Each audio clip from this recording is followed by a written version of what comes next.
Everyone can see you for what you are, Dan. A man who talks big and delivers crumbs, Mark Halbert said, and the laughter in the glass-walled conference room hit me like a fist while Claire's hand tightened in mine so hard I tasted metal and felt the world tilt. Because my daughter Claire, who'd flown in from Ohio for career day, and who still thought I could fix anything, sat 2 seats away with her cheeks flushing and her friend's eyes sliding over her like a searchlight. My name is Daniel Reed. I'm 42, from Columbus, Ohio. And I said nothing then because I had practiced the silence of a man who wanted to keep his job and his family, and because I had something tucked where they'd never look, a quiet backup sleeping on a drive in my garage that would wake only when I told it to. The blue-chipped mug with Frankie's Diner, Do the Right Thing, printed on the side. The one I'd brought in as a joke and then always kept at the head of my laptop like a talisman, rattled as someone bumped the table. Jenna Ortiz, who'd once thrown me a conspiratorial wink over coffee, looked away. Harold from HR chewed the inside of his cheek and pretended to check his watch. The projector hummed and Mark smiled, that small shark smile he used when he wanted to make sure everyone saw that he was in control. You were supposed to deliver the client deck, he said in a softer tone aimed at the room, but whose teeth showed. You didn't, Daniel. We moved on. The thud of the word "we" settled over me like a verdict. I felt the ordinary panic that has the shape of bills and mortgage notices and college tuition and unforgiving deadlines. I felt the shame that tastes like burnt diner coffee and the small, private violence of someone whose family looks at him and asks why he cannot be a hero. I had spent 12 years building a platform late nights at the office, cheap beer at the bar with analysts, road trips to client sites where I slept in the back of a rental and ate greasy diner eggs with a pen in my shirt pocket. And Mark had the brass to stand there and announce the work as his, like stealing a blanket off a sleeping child. The room hummed with the kind of attention that wanted a scapegoat and a story it could repeat on LinkedIn, and Claire's eyes widened because she had never known me to be small in public, only to patch the world so it would stop bleeding for the people I loved. My anger was a low mechanical thing, a motor that kept time with my heartbeat. My mouth stayed shut because I had not yet decided whether to make a scene or to wait until I had leverage. The chip in the mug caught the light and flashed, a white crescent that had been from the winter I worked 2 jobs and bought Claire a second-hand bicycle, and I thought of small emblematic things that mean more than they appear to. Sometimes justice rides in the handle of something ordinary. Pride is a cheap coat in winter, wear it, and you'll freeze, I thought, and the phrase was a needle that pricked but did not bleed. The room laughed again, and my daughter looked down at her knees. Mark kept talking, reciting the narrative he'd fed the exec team. A tidy, confident string of sentences that boiled my years down into a PowerPoint slide he could own, with my name reduced to a footnote. He put his palm on the slide remote, turned the pages like a priest consecrating a lie, and everyone in that glass-walled shrine nodded because they wanted to believe in the person who called the shots. In the back of my head, an old college memory truck headlights cutting through a late spring rain on I-71. A student group arguing about credit on a paper floated up and then sank because this is not nostalgia, this is strategy. I left the meeting smiling thinly and nodded at Claire as though nothing had come between us. Outside the building, the city smelled like exhaust and fryer oil, and she squeezed my hand and said she wanted to get a coffee at Frankie's. I let her believe we'd go. Alone in the stairwell, I pulled the drive from my jacket pocket and felt its cool weight. Every draft, every commit, every chat we had ever written about the product. My designs, my lines of code, my late-night brainstorms dash-copied, encrypted, and dated. It was a ridiculous little thing, old-school hardware tucked into a shoebox in the garage, but nobody expected me to be the kind of man who keeps receipts. I had always been the kind of man who believed in building bridges, not burning them, and that belief had become a liability when certain people decided my bridges would carry them to a promotion. I walked out to the street and smoked a cigarette I didn't want because it felt honest to make a choice that tasted like death and cleansing at once. I told myself I would play it careful because my daughter's image of me as invulnerable mattered more than my stomach's hunger for immediate ruin. I walked past the diner, took a picture of the chipped mug still in my tote bag to anchor the moment, proof that I had been here, that this was the same me who had once scraped quarters together to buy Claire a toy, and filed the photo away with a slow thumb on my phone. The little piece of symbolism would be a hook later, I knew, because people remember small human things. They retweet them between outrage and morbid curiosity. My secret advantage, the backup drive sat silent, and the plan in my head bent toward the slow, surgical removal of credit from a man who'd built himself on the bones of other people's labor. I slept badly that night, dreams stitched from emails floating in a black sea, from Mark's smile folded into a headline that read his name, Innovation Lead, but I also dreamed of a handshake that would be taken away, a signature revoked by the weight of an overlooked clause. The next weeks were slow rising pressure. Mark made small public gestures of magnanimity that were meant to seal his ownership of the project's champagne toasts at the bar, a mention in executive email, a photo op in the company newsletter with him, Claire's career counselor, and the client, but in corners away from cameras, I watched him move like a man who knows he's bluffing and is waiting for everyone else to fold. Jenna Ortiz began to look at me with complicated eyes, sometimes too friendly, sometimes too distant, like someone trying to reconcile gratitude with fear. I kept my head down at my desk, kept producing lines of work that no longer bore my name on the internal trackers, and I signed off on tasks while I mapped out paths in the dark. At home, Claire said small things. A joke about her future boss, a question about whether men are allowed to change their minds, and I answered with the kind of careful vagueness you give a teenager who thinks their father's job is a steady, bright line. There were small domestic pressures that sounded larger in the quiet. The mortgage note, the note about a cracked water heater, a college fund that had been evaporating like fog American banal combustible.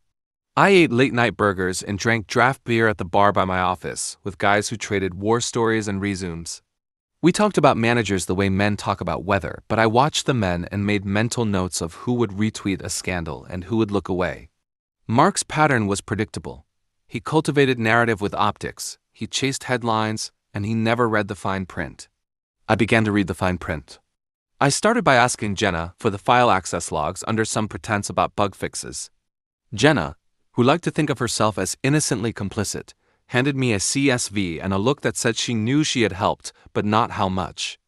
When I opened the file, I found the footprints of people who had touched the code, the timestamps that betrayed the quiet of night hours when I had been pushing commits from my apartment, and a set of internal chat messages that had been deleted from the server, but replicated in a cache that only certain admin tools could see. That was where my drive came in handy. The copy had everything. We live in an era where nothing truly disappears. Screenshots exist, cloud backups make ghosts, and people paste their sins into servers. I began to collect things deliberately private messages. Mark sent bragging in a group chat, a voice memo where he rehearsed the CEO line, a screenshot of a scheduling app he'd set to remove me from key meetings during launch week. I printed receipts, I saved timestamps, I cross-referenced deliverables with the time logs. I tasted the rise of something like hope, which frightened me more than the fear of losing my job, because hope means work to maintain it.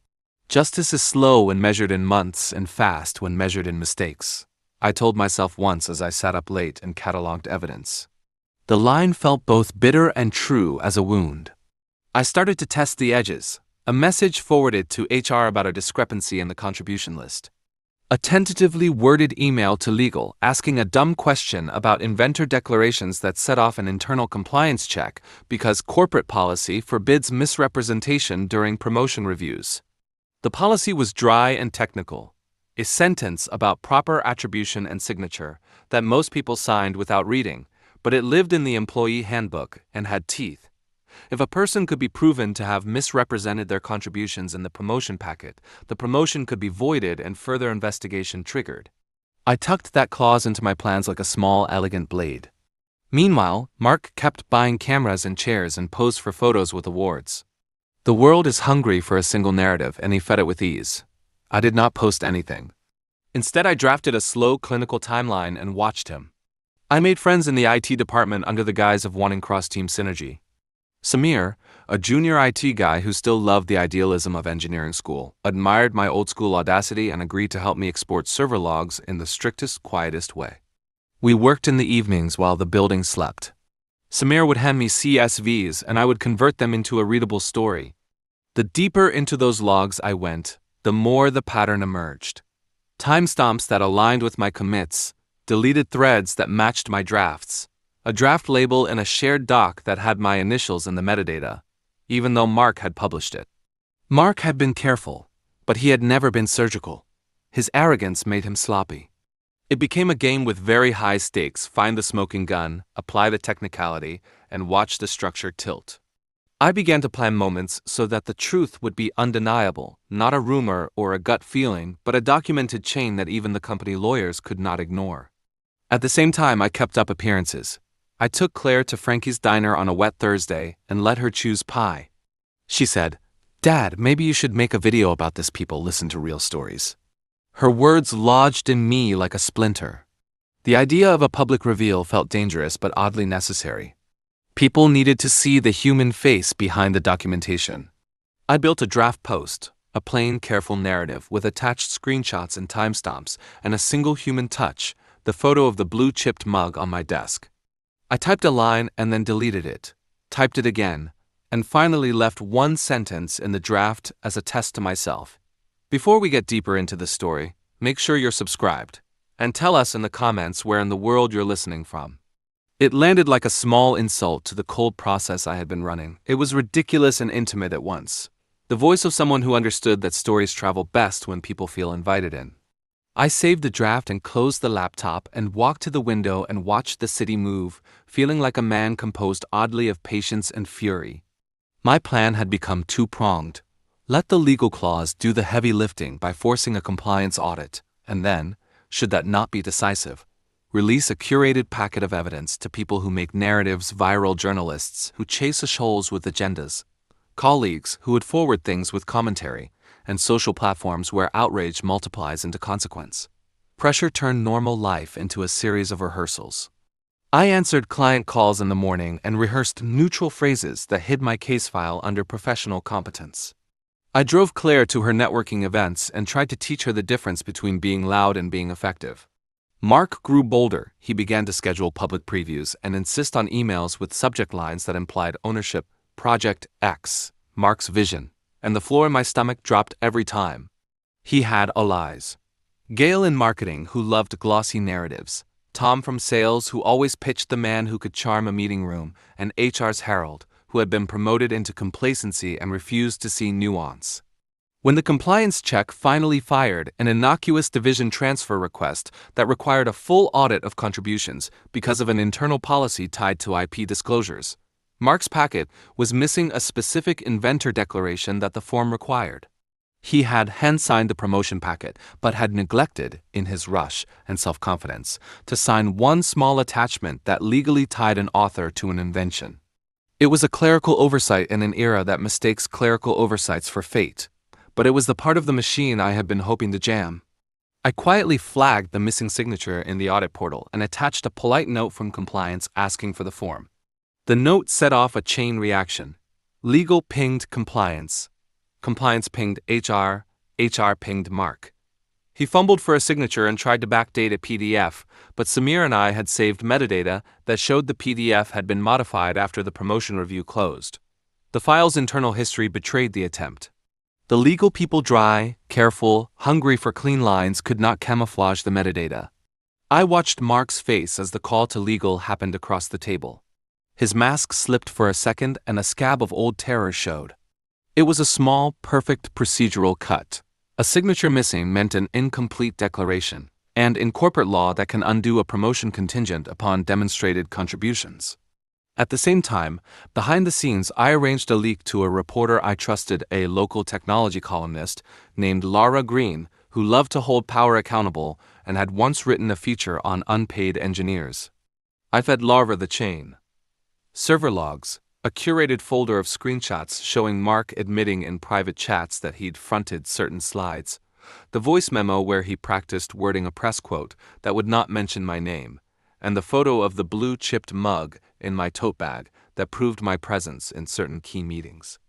I watched the reporter chew over the documents like a prosecutor, and then, with that stillness journalists have, picked the most human elements to run, the mug and the chat screenshots. The moral of the story was not flair, it was evidence. Meanwhile, Mark tried to spin, to maintain narrative. He sent an all-company message about teamwork and humility on a Friday afternoon, the ugly kind of PR designed to dampen flames. But the internet does not sleep, and neither do people inclined to amplify truth. A screenshot of Mark's private chat where he said, I rewrote Dan's section and threw him to HR for the optics, landed in a Slack channel for disgruntled current and former employees, and began to hum. The hum became a noise when Laura's column posted, and the social feed corrugated with comments.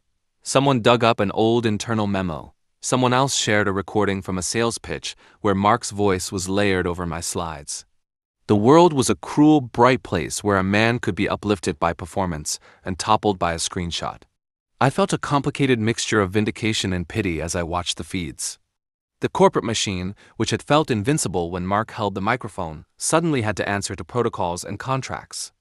We had forced it into the language it respected. The tightening came like weather slow at first, then sudden. Mark called me into his office in the afternoon and closed the door as if to speak man to man. His hands trembled in a way I had not noticed in him before. "Don," he said, the nickname a knife, "this is messy." I placed the blue-chipped mug on his desk without permission and watched his face twitch at the familiarity of the object. It had been a private joke that I brought Frankie's coffee to every late-night work session. Placing the mug, there was a claim of presence. He tried to speak, a plea, a bluster, something between apology and threat, but legal had already rung his phone and HR had copies of the audit.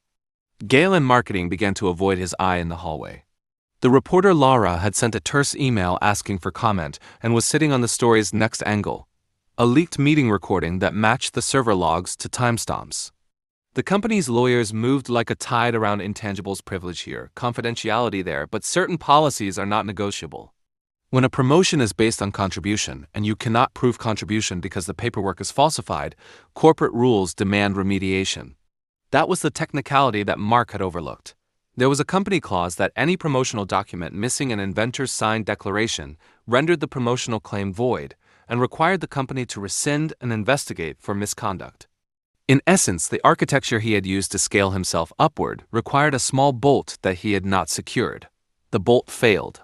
People talk about revenge as though it requires malice, but mine had nothing of the theatrical at first. It was tidy, legal, patient. I had expected resistance. I had expected Mark to call me vindictive or to make me an enemy in the eyes of the company, and some people did. But others, engineers, analysts, even some in sales, looked at the hard evidence and felt embarrassed for having cheered for the loudest voice. The social exposure did the rest. Screenshots of Mark's messages, a thread where he bragged about taking the glory for the launch, and a video of a leadership meeting where he interrupted me mid-sentence circulated among employees and then outside into blogs and a Twitter thread. Viral justice is messy and indiscriminate, but in this case it aided the procedural cut. It made the company act quickly because public trust was at risk. Mark's approach, built on optics and ego, could not survive the combined pressure of documented internal breach and external outrage. I sat in meetings with legal and HR and watched them cross-reference my files with their servers, and the slow machine of correction began to whir. I had not wanted to hurt a person so much as I had wanted to untangle myself from a structure where people are rewarded for taking rather than making. In a rare moment, Mark's eyes met mine and I saw something I recognized. Fear softened into a man who had miscounted. "You could have asked," he said, and it sounded like someone who was suddenly very small and entirely human. I felt an old reflex, to reach out to smooth things, to keep the world whole for Claire, her image of me as steady and capable. But the list of things he had taken and the late nights and the holiday dinners missed because of work made it clear that this was not something to be smoothed. This was to be set right. One of the key pieces came from an overlooked receipt. In the promotion packet was a printed client approval that had a courier stamp on it from the night of a launch party. The scanned copy Mark submitted lacked that stamp. The original, which existed in my backup, bore a handwritten note in the margin with my initials. That small, seemingly trivial detail became a linchpin in legal's case. If Mark had submitted a copy without the courier stamp and then tried to recreate the document after the fact, he had knowingly altered evidence. That kind of misstep, coupled with the missing inventor signature, turned from a clerical error to potential misconduct. The company froze his promotion pending a full investigation, and he went from a man giving keynote lighting to someone who had to answer to the corporate ethics board. I did nothing public that would look petty. I simply presented facts and watched the truth move through a bureaucracy that, in its labyrinthine processes, still respected documentation.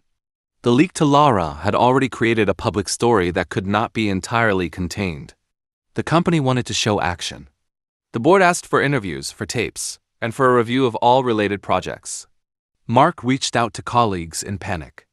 My favorite moment, an almost private delight, was when the flashy all-company photo with Mark and the client appeared in a corporate slide deck, and someone found a coffee stain on the image that matched the mug I had placed on his desk. The stain could not be dismissed. Symbolic details work because they are human, and humans are sloppy about the small things that make life feel real.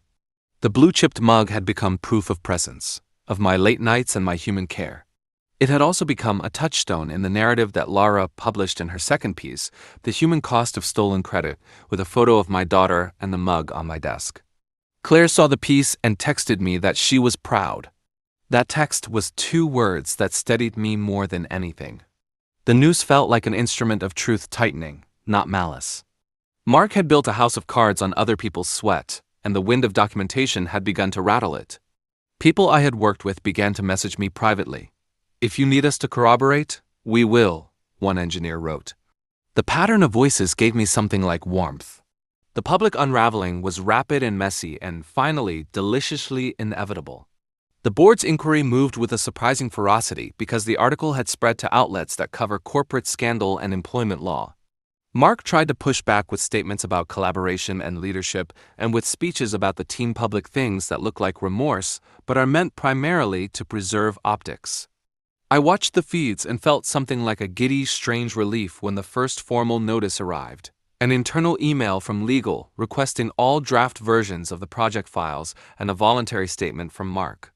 He replied quickly, and then, in a private message to Gail, confessed with a bluntness that stunned me. He said, "I fronted it and hoped no one would notice."